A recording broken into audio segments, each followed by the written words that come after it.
दोस्तों आपका स्वागत है। क्या आप भी कोई चीज़ पढ़ते हो उसे कुछ समय के बाद भूल जाते हो, आपको समझ नहीं आ रहा है कि क्या करो, तो ये वीडियो आपके लिए। चलिए समझते हैं कि कोई भी टॉपिक को स्मार्ट तरीका से स्टडी कैसे करें। दोस्तों फर्स्ट पॉइंट पर आने से पहले एक एक्सपेरिमेंट करते हैं। मान लेते हैं कि एक फॉरेस्ट में 5 हाउस हैं जिसको इस नंबर के द्वारा इंडिकेट किया गया है। इन हाउस में से कोई एक हाउस में चोर है, पर पुलिस को पता नहीं है कि किस हाउस में चोर है। चोर को पुलिस के द्वारा पकड़ना है, पर कंडीशन यह है कि पुलिस को कोई एक ही हाउस में जाने को मौका दिया जाएगा। पुलिस को जाते वक्त एक पेपर का टुकड़ा दिया जाता है, उस पर लिखा होता है the last term of the sequence phone by the given number is thief. इसका मतलब है दोस्तों इस नंबर के द्वारा बना सीक्वेंस का लास्ट टर्म वाले घर में चोर है। पुलिस को तो पता चल गया कि किस घर में चोर है। क्या आप बता सकते हैं? आपके लिए 5 सेकंड है।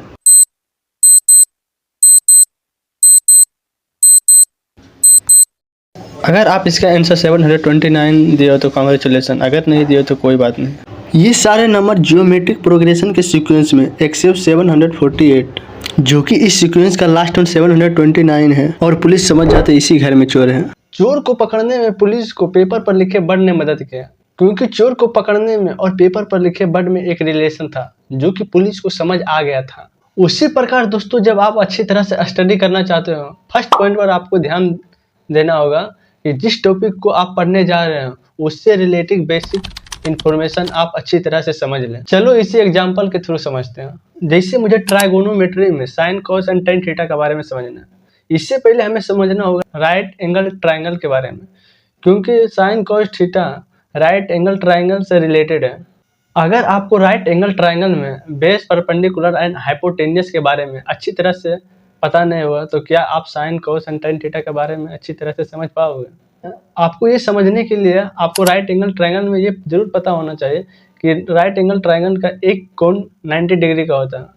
अदर दो कोणों में से एक कोण को अगर थीटा माना जाता है, उसके सामने वाला साइड परपेंडिकुलर होता है एंड उसके साथ लगे ठीक साइड बेस होता है, एंड अदर एक भुजा हाइपोटेन्यूस होता है, जो कि हमें sine cos and tan theta को समझने में मदद करे। इसलिए दोस्तों आपको कोई टॉपिक समझने के लिए उसके बेसिक इन्फॉर्मेशन में समझ होना चाहिए।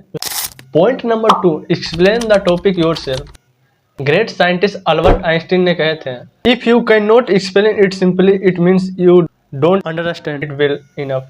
इसका मतलब है दोस्तों अगर कोई टॉपिक अपने आप को अच्छी तरह से समझा नहीं पा रहे हो तो इसका मतलब है कि उस टॉपिक को आप अच्छी तरह से नहीं समझ पाए हो।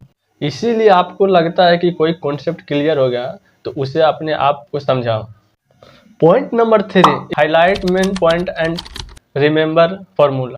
दोस्तों आपको लगता है कि ये पॉइंट मेन है तो उसे हाईलाइट जरूर करें और फार्मूला को तो रिमेंबर जरूर करें, ताकि फार्मूला के बिना कोई हिसाब कहाँ बनेगा, इसलिए फार्मूला को तो जरूर याद करें। पॉइंट नंबर 4, 50 मिनट से 1 घंटा के बीच स्टडी करने से 10 मिनट या 15 मिनट का ब्रेक लेना चाहिए, क्योंकि अगर हम 1 घंटे तक स्टडी करते रहते हैं तो हमारा माइंड थक जाता है, जिससे 10 से 15 मिनट उसे आराम देने से अच्छी तरह से काम करने लगता है। पॉइंट नंबर 5, रिवीजन जरूर करें। दोस्तों हमारा ब्रेन इस तरह से डिजाइन है कि कोई चीज़ को अगर हम कुछ समय के बाद नहीं देखते हैं तो वो सबकॉन्शियस भूलने लगता है, इसलिए हमें पढ़े हुए चीज़ों को कुछ समय के बाद देखते रहना चाहिए ताकि वो लॉन्ग टाइम तक याद रहे। दोस्तों यही कुछ था मेन पॉइंट। अगर ये वीडियो आप लोगों को अच्छा लगा होगा तो लाइक जरूर करना। तो मिलते हैं किसी नई टॉपिक के साथ। आपका बहुत बहुत धन्यवाद।